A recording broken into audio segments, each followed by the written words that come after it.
आइए जानते हैं आज के कुछ प्रमुख अंतर्राष्ट्रीय खबरों को, लेकिन उससे पहले एक नजर आज की हेडलाइंस पर। अग्निपथ पर हिंसा, 271 मील एक्सप्रेस और 159 पैसेंजर ट्रेनें रद्द।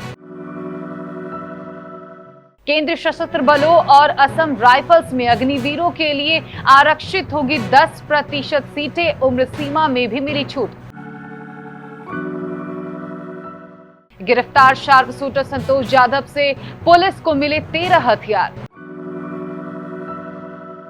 पीएम मोदी ने मां हीराबेन के 100वें जन्मदिन पर शेयर की एक खास वीडियो। पैगंबर पर नूपुर के बयान का सिखों से बदला, इस्लामिक स्टेट ने कराया काबुल गुरुद्वारे पर हमला। अग्निपथ स्कीम को लेकर सोनिया गांधी ने की प्रदर्शनकारियों से अपील, हम आपके साथ हैं, शांतिपूर्ण तरीके से रखें अपनी मांग। शरद पवार के बाद अब फारूक अब्दुल्ला भी पीछे हटे, क्या है वजह, देखिए।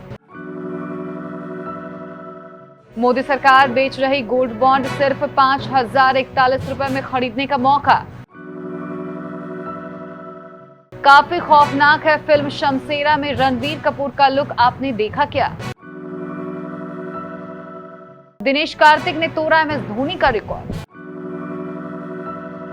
अग्निपथ योजना के खिलाफ देश के विभिन्न हिस्सों में लगातार चौथे दिन आज शनिवार को भी विरोध प्रदर्शन हो रहा है। रेलवे ने बताया कि अब तक 210 मील एक्सप्रेस और 159 पैसेंजर ट्रेनों को रद्द किया गया है। 2 मील एक्सप्रेस ट्रेनों को आंशिक तौर पर कैंसिल किया गया है। कुल 371 ट्रेनें प्रभावित हुई हैं। बिहार में रेलवे ने बड़ा फैसला लेते हुए सुबह 4 बजे से रात 8 बजे तक कोई ट्रेन न चलने का निर्णय लिया है। इससे तमाम संख्या में ट्रेन रद्द हो सकती है। वहीं आगरा में यूपी प्रशासन ने कोचिंग सेंटर बंद करने का निर्देश दिया है। अग्निपथ योजना को लेकर बवाल के बीच केंद्रीय गृह मंत्रालय का बड़ा फैसला आया है। मंत्रालय ने केंद्रीय सशस्त्र सैनिक बलों और असम राइफल्स में अग्निवीरों की भर्ती के लिए 10% सीटों को आरक्षित करने का फैसला किया है।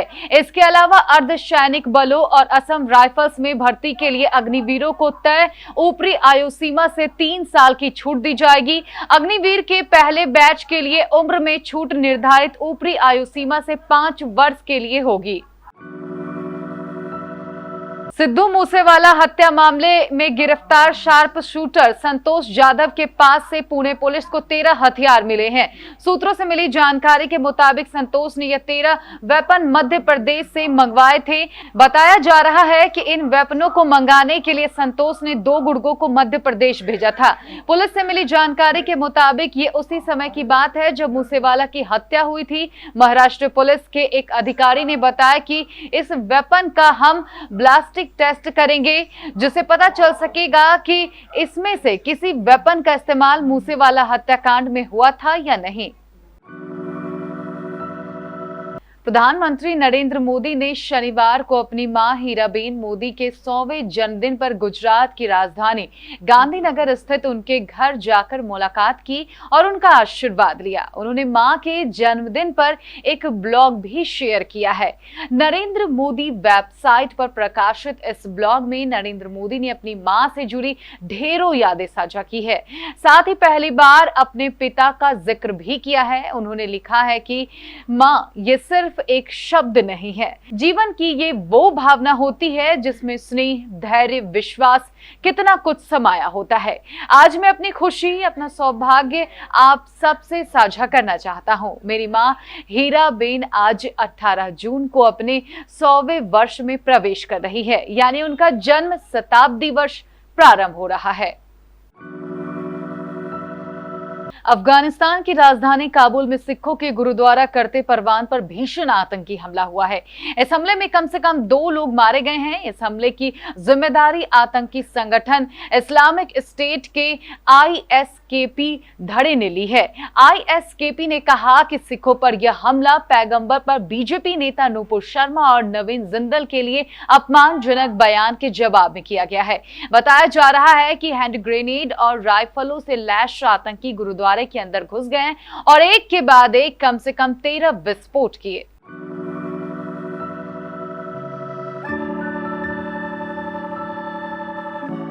अग्निपथ योजना को लेकर पूरे देश में आक्रोश है। एक तरफ जहां प्रदर्शनकारी देश के अलग अलग हिस्सों में अपना विरोध जता रहे हैं, वहीं विपक्षी भी भर्ती प्रक्रिया में हुए बदलाव को लेकर केंद्र पर जमकर निशाना साध रही है। इसी क्रम में कांग्रेस अध्यक्ष सोनिया गांधी ने अस्पताल से देश के युवाओं के नाम एक लेटर जारी किया है।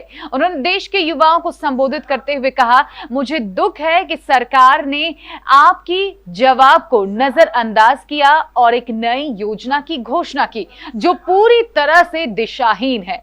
मैं आप सभी से अपील करती हूं कि आप विरोध जरूर जताएं, लेकिन अहिंसक और शांतिपूर्ण तरीके से। भारतीय राष्ट्रीय कांग्रेस आपके साथ है।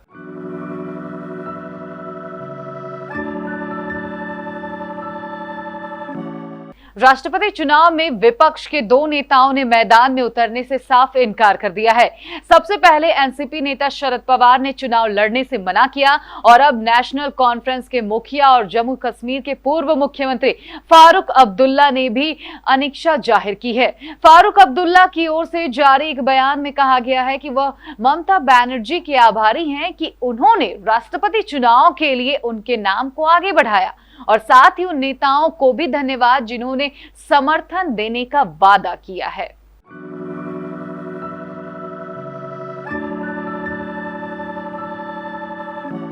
सस्ती कीमत पर गोल्ड में निवेश करना चाहते हैं तो खास मौका मिलने वाला है। दरअसल 20 जून से केंद्र सरकार के सरकारी स्वर्ण गोल्ड योजना 2022-23 की पहली सीरीज की शुरुआत हो रही है। इसके तहत 24 जून तक आप 5,091 रुपए प्रति ग्राम पर बॉन्ड की खरीदारी कर सकते हैं।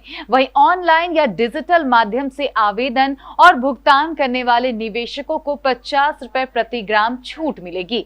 इस तरह के निवेशकों के लिए गोल्ड बॉन्ड की कीमत 5,041 रुपए प्रति ग्राम होगी। आपको बता दें कि आप कम से कम 1 ग्राम और ज्यादा से ज्यादा 4 किलो गोल्ड बॉन्ड की खरीदारी कर सकते हैं।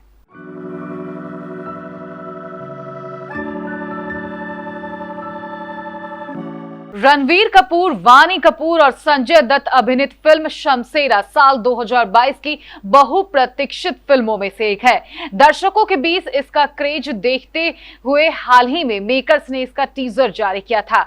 वहीं कथित रूप से शमशेरा से रणवीर कपूर का लुक भी सामने आ गया है। इस पोस्टर में रणवीर कपूर काफी खौफनाक नजर आ रहे हैं। बता दें कि आधिकारिक तौर पर फिल्म का पोस्टर नहीं जारी किया गया है। सोशल मीडिया पर दावा किया जा रहा है कि फिल्म का पोस्टर रिलीज से पहले ही लीक हो गया है। हालांकि संभावना यह भी जताई जा रही है कि यह आधिकारिक पोस्टर ना होकर एक फैन मेड पोस्टर भी हो सकता है। गौरतलब है कि यह फिल्म 22 जुलाई को सिनेमाघरों में दस्तक देगी।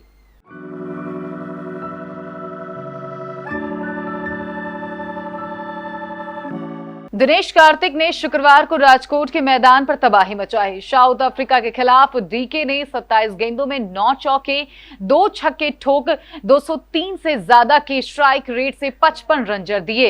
इस शानदार पारी के साथ ही डीके ने भारत के पूर्व कप्तान एमएस धोनी का रिकॉर्ड भी तोड़ दिया।